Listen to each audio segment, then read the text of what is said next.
સૂત્ર અર્થના રહસ્યો. પ્રણામ. મોપત્તિના 50 બોલ અને એમાં શલ્યો જે છે એ શલ્યોના વર્ણનની અંદરમાં આપણે છીએ. માયા શલ્ય, નિયાણ શલ્ય અને મિથ્યાત્વ શલ્ય. માયા શલ્યના સ્વરૂપને આપણે લગભગ 2-3 વખતથી જોઈ રહ્યા છીએ. બહુ એક સામાન્ય જીવનમાં થયેલા અનુભવથી આપણે ફરીથી થોડુંક સમજવા પ્રયત્ન કરીએ શલ્યને. આપણામાંના લગભગ લોકો 2 વ્હીલર 4 વ્હીલર ચલાવતા હશે. કેટલીક વાર ગાડી જ્યારે ચાલે ત્યારે એમાં રસ્તા પર પડેલા કેટલાક કચરાઓ એને ટાયર ઉવેકીને ચાલતું હોય. આપણે પગ ન મૂકી શકીએ પણ ટાયર મૂકવું હોય તો ચાલે, કારણ કે ટાયર એકદમ હાર્ડ હોય છે. પણ કેટલીક વાર કેટલાક કચરાઓ એવા હોય છે, કેટલીક વસ્તુઓ કે જે ટાયર કરતાં પણ વધારે તીક્ષ્ણ અને હાર્ડ હોય છે. જેમ કે કોઈ ખિલ્લો, રબરનું એ ટાયર અને મેટલનો એક ખિલ્લો, એ બેમાં જીતે કોણ? તો કે મેટલનો એક ખિલ્લો. થાય શું? તો કે મેટલનો એક ખિલ્લો રબરના એ ટાયરની બહારની સપાટીને ચીરી અને સીધો અંદર ઘૂસી જાય.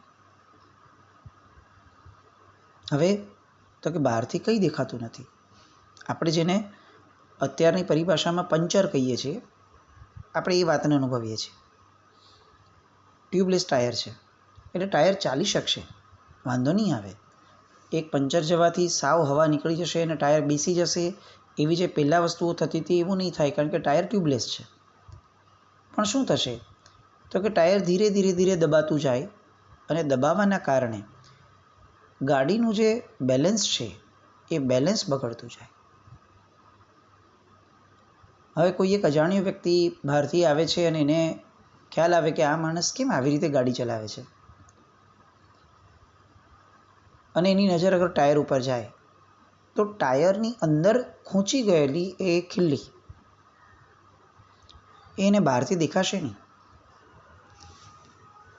એને એવું પણ નહીં લાગે કે આ ટાયર સાવ બેસી ગયું છે. એટલે એને ડાઉટ જાય કે આ માણસ વિચિત્ર છે, ચલાવતા જ નથી આવડતું આને, અને આવી રીતે ચલાવે છે. પણ જે વ્યક્તિ ડ્રાઈવ કરે છે એને ખ્યાલમાં આવશે, એક્ઝેક્ટ એ અનુભવશે, જો એ ખરેખર ડ્રાઇવિંગનો જાણકાર છે તો, કે બધું જ બરાબર હોવા છતાં બેલેન્સ બરાબર નથી, કારણ કે વ્હીલ જે છે એ ક્યાંક ને ક્યાંકથી એનું પ્રેશર, હવાનું પ્રેશર એની અંદરનું એ બગડેલું છે, એ ઇમ્બેલેન્સ થયેલું છે.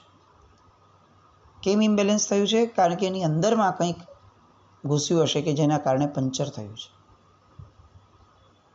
હવે એ જાય પંચરવાળા પાસે અને જઈ અને એની પાસે ચેક કરાવડાવે કે જુઓ તો આ ટાયર એક્ઝેક્ટ બહારથી જુઓ તો કશું જ ખરાબ નથી ને તેમ છતાં એની હવા કેમ બારે ઘડી નીકળતી જાય છે. ઓલો ટાયરવાળો હવા ભરે, પણ હવા ભરવા છતાં એ હવા અંદર ટકે નહીં. કોઈ એક જગ્યા એવી હોય આખા ટાયરની કે જે જગ્યાએથી ટાયરમાંથી હવા નીકળતી જાય અને ટાયર હવાને સંઘરી જ ન શકે, અને એટલે પછી એવું નિદાન નીકળે કે આ ટાયર પંચર છે. શું થાય?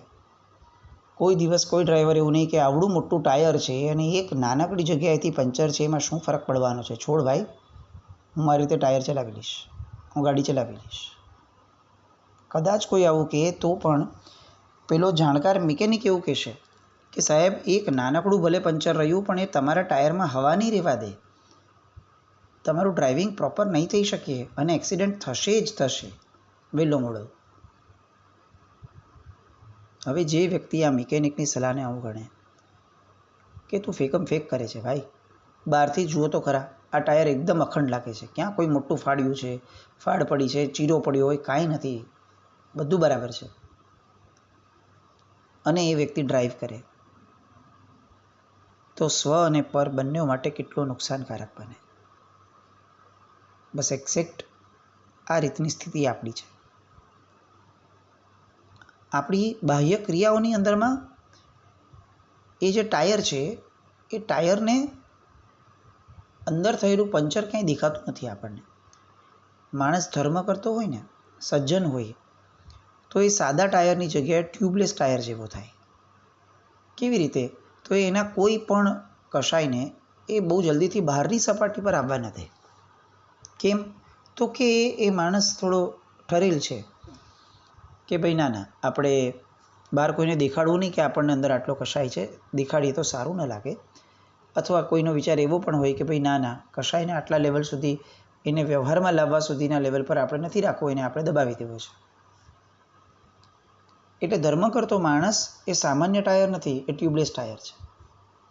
એટલે શું થશે કે અંદર પડેલું પંચર હોવા છતાં એ સાવ ઠપ નહીં થઈ જાય, એનું જીવન આગળ વધશે ખરું, પણ એ જીવનની એ ટાયરની અંદરમાં હવા સંઘરી નહીં શકાય. એમ એ ધર્મ કરતો માણસ પોતે પોતાના જીવનની અંદરમાં જેટલા પણ ધર્મ કરશે એ ધર્મના પ્રભાવને એ સંઘરી નહીં શકે, કારણ કે એક નાનકડું પણ પંચર છે. હવે બહારની સપાટીથી તો દેખાતું નથી કશાયનું એ પંચર, તો કે નથી દેખાતું એટલે જ એને શલ્ય કહેવાયું. એ ખિલ્લી ભલે નાનકડી હતી પણ આપણા રબરના ટાયરને વિંધીને અંદર વહી ગઈ છે. હવે એ ટાયરને સુખેથી એનું કામ નહીં કરવા દે, એનું બેલેન્સ નહીં રહેવા દે. એ જે ખિલ્લી છે એ છે શલ્ય. આપણે આ કાઢવાનું છે. હવે એવા સમયે કોઈ મિકેનિક આવે, જાણકાર આવે ને એમ કે ભાઈ આવા કશાય લઈને ક્યાં જશો, આ જુઓ તો ખરા અંદર કેવો કશાય તમતમે છે તમારો, કરો છો તમે પૂજા 70 વર્ષથી, પણ કેટલો ક્રોધ છે, કેટલી નિંદા છે, કેટલી માયા છે, કેટલું મિથ્યાત્વ છે. અને ઓલો કે સાહેબ 2-5 તિથિ તપસ્યા કરું છું, ઔષધ કરું છું, ધર્મ કરું છું, આ જુઓ તો ખરા કેટલું બધું કરું છું હું. અને ત્યારે એ મિકેનિકેને કહેવું પડે કે દોસ્તો બધું કરે છે પણ તારું ટાયર પંચર છે, તો શું કરીશ? પેલી એક નાનકડી ખિલ્લીને કાઢ, એ નહીં કાઢ ત્યાં સુધી તારું આટલું બધું કરેલું એ તારી લાઈફને બેલેન્સ નહીં થવા દે. તું વાર તહેવારે એક્સિડન્ટ કરી જ બેસીશ અને સ્વ અને પર બંને માટે નુકસાનકારક બનીશ. હવે એ ખિલ્લીને જે ન કાઢે અને એમ કે સાહેબ તમને આવડું મોટું ટાયર નથી દેખાતું ને એક નાનકડી ખિલ્લી દેખાય છે, એની શું હાલત થાય? બસ એ હાલત આપણી ન થાય એ માટે આપણે આ મર્મને સમજવો છે.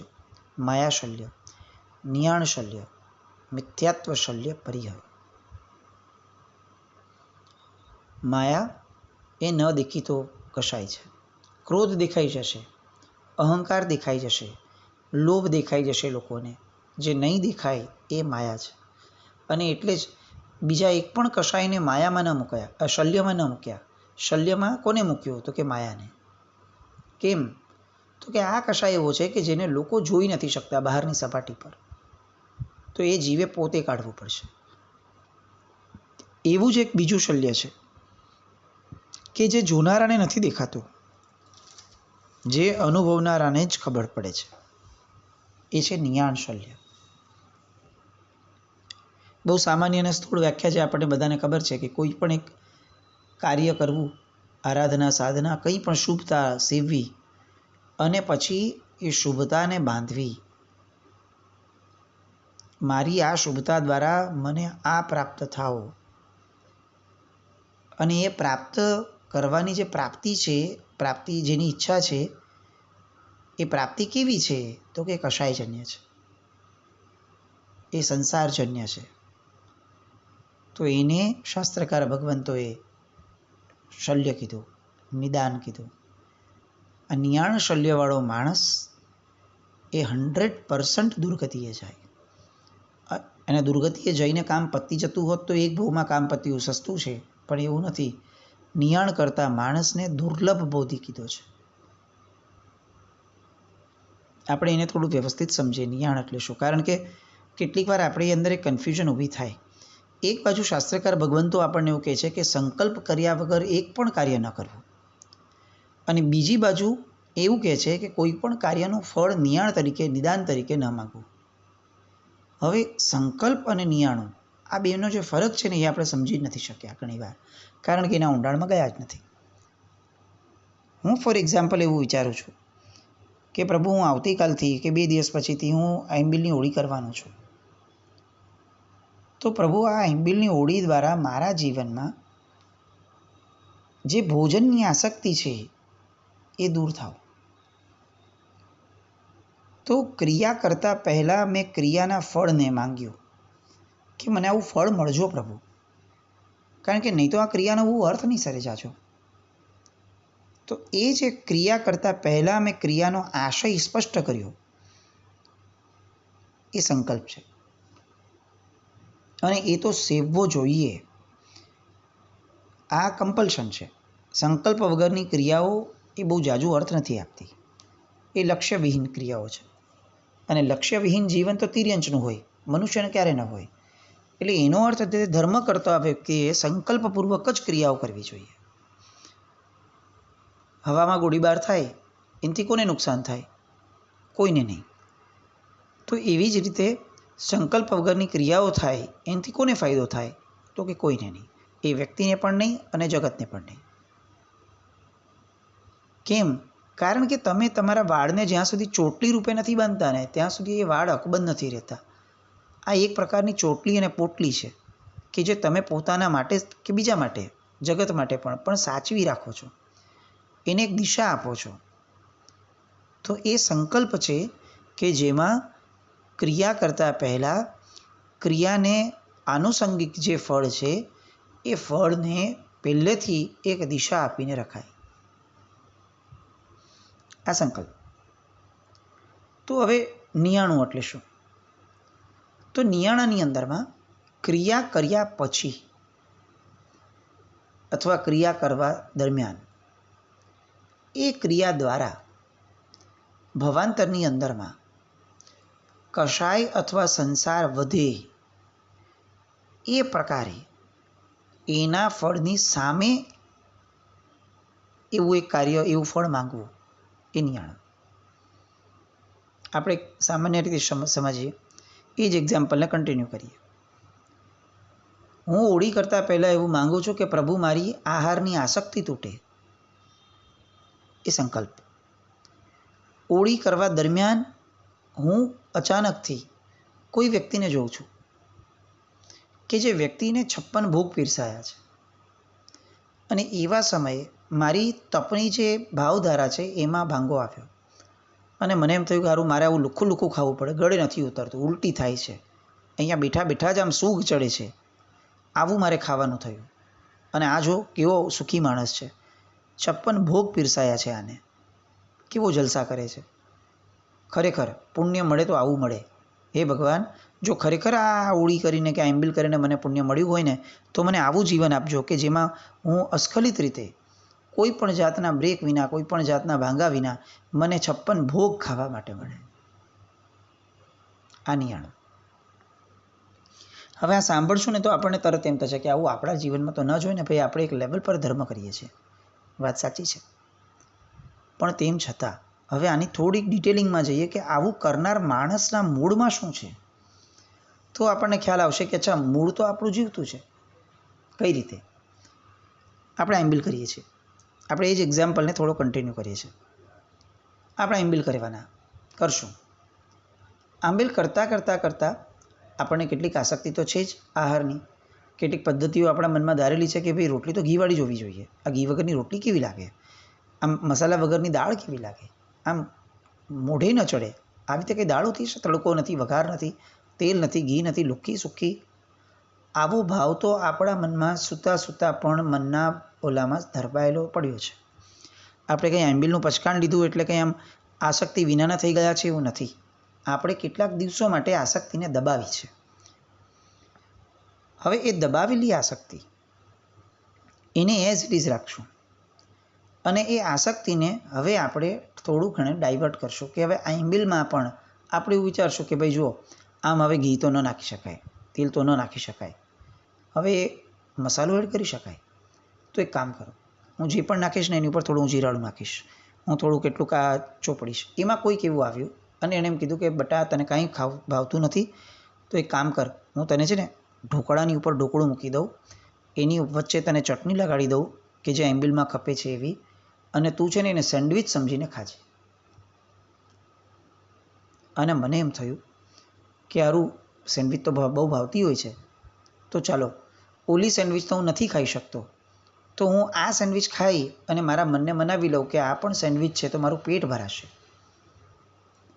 આશય સેન્ડવિચ ખાવાનો નથી, પણ સેન્ડવિચના નામે મારું જીભ જે છે મારી એ થોડી શાંત થશે. હવે આ પોઈન્ટ ઉપર અટકીને આપણે વિચારીએ કે આખું એમ્બિલ કરવાનો સંકલ્પ શું હતો? તો કે મારી જીભ શાંત થાય. અને કઈ રીતે શાંત થાય? તો કે આવા દ્રવ્યો, લુખ્ખા સુખ્ખા દ્રવ્યો દ્વારા પણ એ શાંત થઈ જાય. મારી ભાવધારાની અંદરમાં ક્યાંય પણ અભક્ષ્ય ભોજન અથવા બહારના આસક્તિ પ્રેરક ભોજન એનો સ્વાદ ચાખવાનો વિરોધ છે. હું બહારથી સ્વાદ નથી ચાખતો, પણ મનથી ચાખું છું. હવે આ હું શું કરું છું? તો કે અનાસક્તિના સંકલ્પ જેવા કરવાના છે એ ક્રિયા દ્વારા હું ઊંડે મારી આસક્તિને પોષું છું. હવે શું થશે?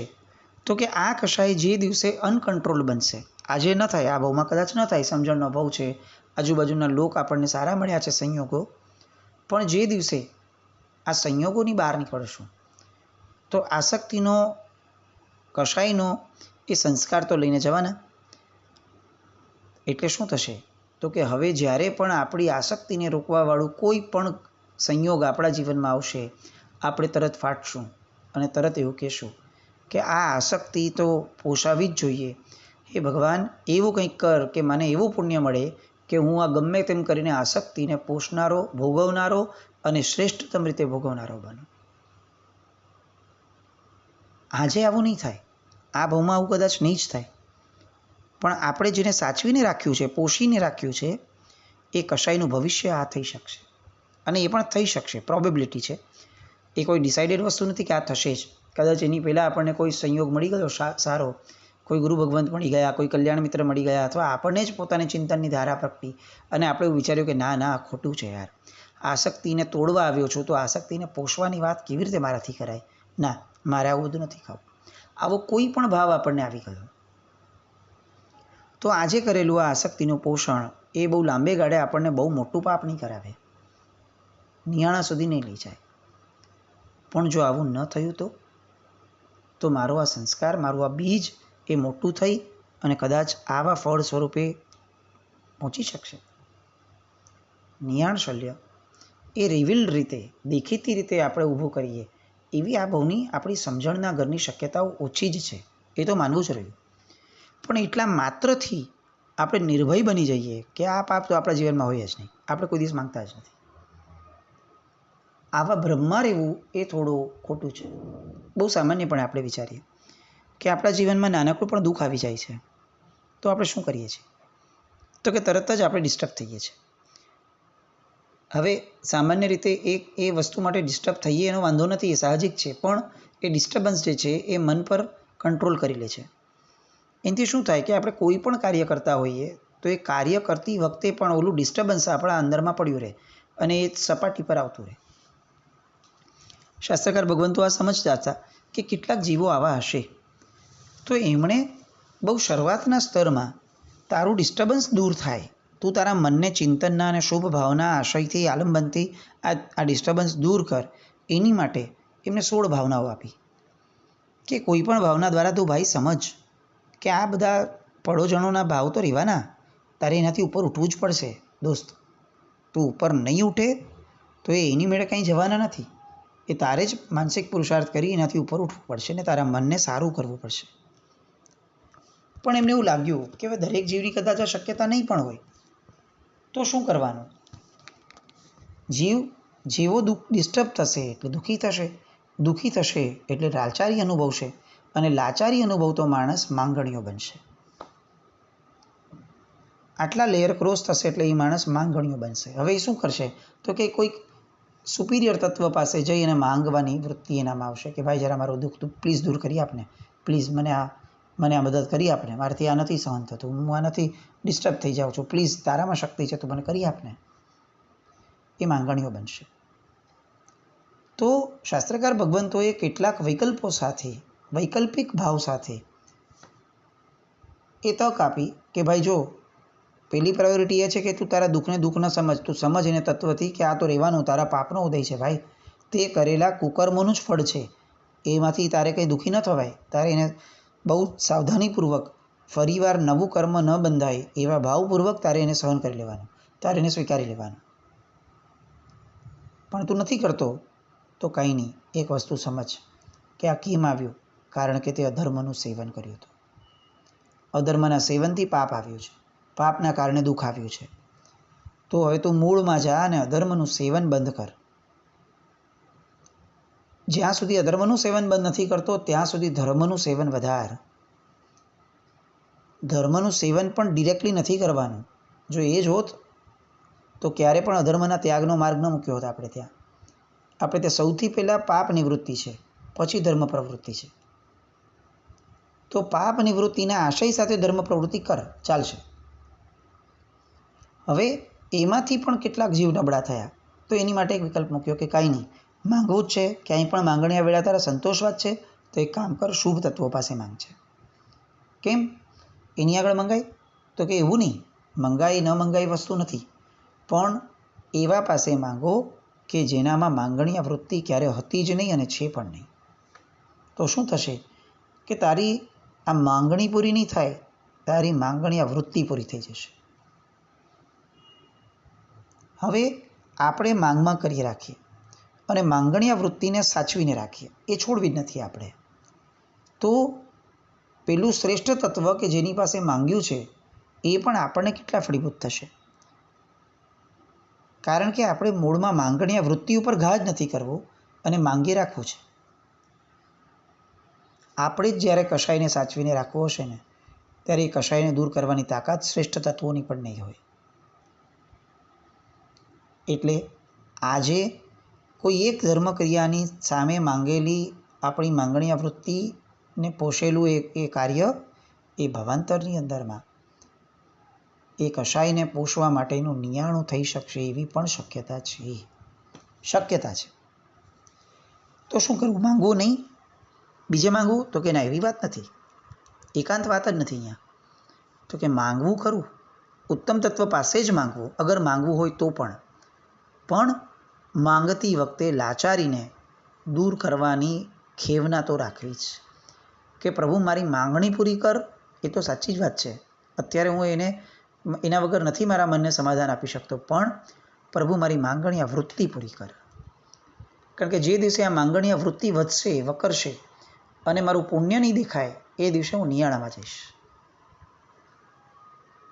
આ વાતને ઊંડાણપૂર્વક સમજવા જેવી છે. આને કોઈ ચર્ચાઓમાં લઈ જઈ અને સાચા ખોટાના ભાવમાં જવાની વાત નથી. મૂળ આશય આપણે સમજીએ છીએ. આટલા વખતથી આપણે આ બધી વાતોના ઊંડાણમાં છીએ એટલે આપણને ખ્યાલ છે કે આપણે કઈ ધારામાં જઈએ છીએ. કોણ સાચું કોણ ખોટાની વાત નથી, મુદ્દો આ છે કે માંગણીયા વૃત્તિના પોષણની વાત તો કોને સ્વીકાર્ય બનશે?